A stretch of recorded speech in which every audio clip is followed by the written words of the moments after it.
Amen. I wish we had more fighters on our battlefield. Amen. I talked to a man one time. I said, do you ever bind the devil? Do you ever fight? He said, no. I figure if I don't bother him, he won't bother me. I said, you're in a bad place, sir. The devil never stop bothering you. You got to learn how to rebuke the devil. Should be like breathing to the saints. I wake up saying, I bind the devil in the name of Jesus. Yeah. I'm riding down the street saying, I bind every devil in the name. You should always bind the devil. Amen. I thank God. I thank God for this sister here to welcome. Amen. Hallelujah. Listen, I need to talk to church. I wish you pray with me and talk back to me. Hallelujah. I've been preaching. My brother don't know how to say no to engagements. We've been preaching for like the last 3 months. Amen. I thought we had like 20 engagements just this month, last month, and then we got like 10 this month. So listen, I'm kind of hoarse, and I preached last night, amen, and we're going to preach twice tomorrow, so if you would just push me just a little bit. All right. I'm not telling you that because I think I'm a good preacher. I'm saying I need your help today. If you talk back to me, I think you understand and I can keep on moving. But if I don't hear you, I'll stay right there a little longer because I don't think you got it. Amen. So let's try it out. Can the church say amen? Amen. Amen. Turn to your Bibles, the 1 Samuel, the 30th chapter, and I'm trying to move, I promise. Amen. Sister Baxter, I'm trying to get out of here, but I thank God for you. But listen, in the 30th chapter, the first verse, and it reads, if you haven't, shout amen. Amen.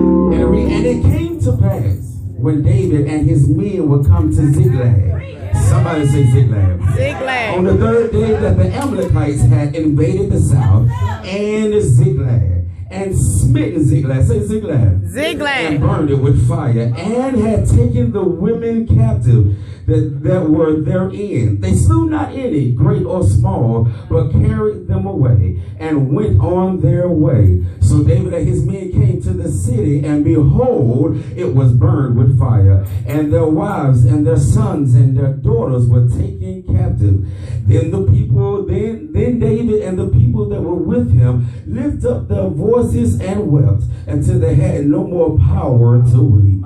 And David, 2 wives was taken captive, Aminaham the Jezreelite, and Abigail, the wife of Nabal the Carmelite. And David was greatly distressed, for the people spake of stoning him, because the soul of all the people were grieved, every man for his sons, and for his daughters. But David encouraged himself in his God.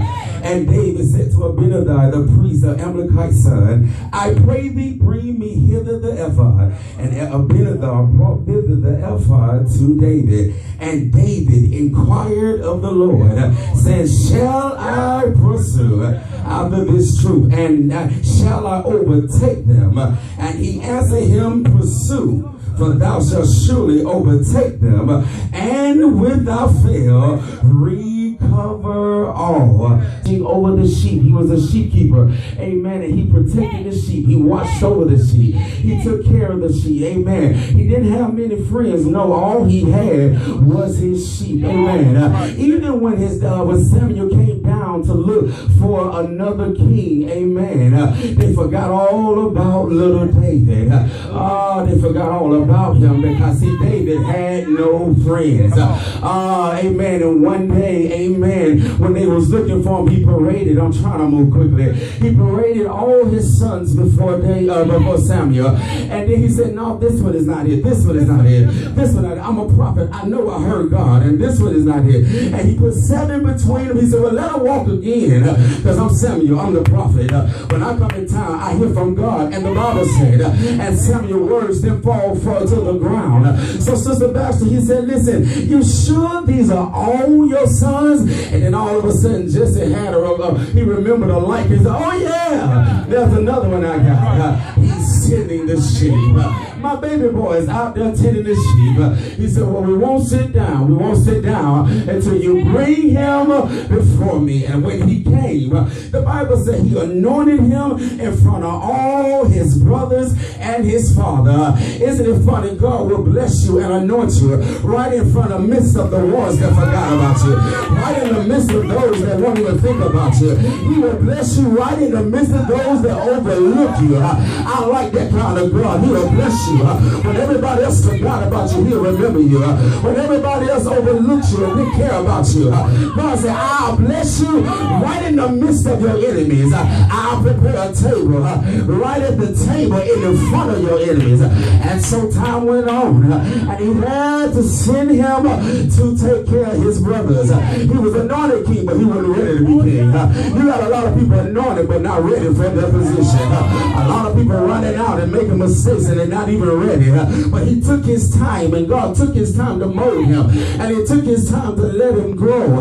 There's a lot of us out there now messing things up because we miss our time of growth. I wish y'all would talk back to me. And so he went on and had to take bread to his brothers one time while they was in war. And when he came, a certain man called the champion, Goliath the champion came, and every day he taunted every man of Israel, said, if you will bring me one, and if you beat me, we'll become your slaves. But if you beat me, we'll surrender to you. All the men, grown men, I'm talking about grown men, I'm talking about people that was well ready for the battle. I'm talking about soldiers. Ain't nothing worse than being next to a scary soldier. I got some men in my family I wouldn't fight with, but I got some girl cousins I fight toe to toe, but they know how to fight.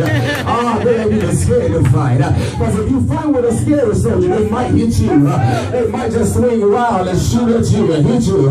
So they was scary. They was waiting. I'm really trying to rush on here. Preacher, get ready on the keyboard and drums. Listen, he said, he was out there and they listened. And David said, why y'all scared? Who is this uncircumcised Philistine that come to dare taunt God's people? Your brothers got mad and said, you just always making trouble. What happened to them little sheep you supposed to be tending to? Won't you go back home, drop the bread off, drop the water off, and get out of here? He said, what did I do to you? You should be mad at the one talking to you. You fight the wrong enemy. Isn't it funny? Church people like to fight each other, but they'll run from the devil. Sound like church people to me. And so they heard. Saul heard that David, I'm really trying to get out of here. Saul heard that David was out there and he was talking big and bad. He said, bring the boy to me. He said, all you grown men scared, but bring me the little boy that's doing all the talking. He rehearsed the words again before the king. And the king said, well, listen, I'll give you all this stuff. I'll give you all this stuff to fight with. He said, no, I don't need all of that. All I need is my slingshot and 5 smooth stones. You wonder why he got 5 smooth stones. If you do your search in Samuel, Goliath had 4 other brothers. I wish you would talk back to me. And if I kill him and his brothers feel a certain type of way, I have a rock for them too. How many of you know he said you got to be prepared for war? And he said, I fight in the name of the Lord. Saul fell in love with David. Saul brought him in his kingdom. And then David began to grow up. And David began to win battles for Saul. And the people did something, Pastor Braxton. They began to sing David praises. What a mistake that was for David. Saul killed 1,000. David killed his 10,000. And all of a sudden, Saul began to look at David differently. He began to get jealous of his David. Isn't it funny how pastors begin to get jealous of their Davids? Don't get jealous of your Davids. Embrace your Davids. Because all they can do is enhance your ministry. So he got jealous of David. They got mad at David. And one thing you got to understand, I'm really trying to get out of here. One thing I wish y'all would help me close. One thing you got to understand about Saul. Saul was a spear throwing king. If Saul threw a spear, he would hit his mark every time. They saw praises about Saul's throwing his spear. Saul can throw a spear and he never misses. He was 0 to 0. Nobody, he's never missed his target. He was 34 to ornament. And every time he threw a preacher, he made sure he hit his mark. But one day day he called in David, and he told David, he said, play some music for me. And he got his spear, and he threw it at David, and this time he missed his mark. Let me tell you something, the anointing will protect you every time. I don't care how many people turn their backs on you. I don't care how many people try to kill you. If you are anointed, it will shield and protect you. Listen, the shepherd used to do something. Back in the day, they used to put oil over their sheep to protect them from fly-eating insects that would kill and draw the blood out of them. So they would put oil on them so they'll slip off and fall and protect them from the enemy. How many of you know the oil is still protecting the sheep? From the one that's supposed to protect you is the one that's killing you. What do you do when the one that's supposed to watch over you is the one that's trying to take your life? I wish I talking to some people that know betrayal. I wish I had a church that knew that people would stab you in your back. And these days you got people that stab you in the front. They want you to know they don't like you. They want you to know I don't care nothing about you. They'll come right to your face and stab you. So David took off running. David ran to the woods. He couldn't go home to Jesse's house because there was a bounty for his head. Saul said, if they go home, kill him. If they go by his friend's house, kill him. If you see him with his sheep, kill him. He couldn't go back home. Now he's running in the woods. I'm trying to get to Ziglag, I promise you. He's running in the woods and he's hiding in caves. He's sleeping in trees and sleeping with one eye open because his king, his leader, is trying to destroy him. The one that's supposed to love him is after his life. He couldn't go back to the field. At least he had his sheep. But now he's all by himself. I wish I could talk to a people that understood loneliness. I wish I could talk to a people that understood being all by themselves. Late in the midnight hour, when you needed someone to talk to, when you needed someone to lean on, you couldn't find nobody. You called your so-called friends. All you got was an answer machine. I came to tell somebody, when you have nobody to talk to, bend your knees and pray. Because God will never leave you, nor will he forsake you. So he was running for his life. And I'm really trying to get out of here. But he was running and he was running.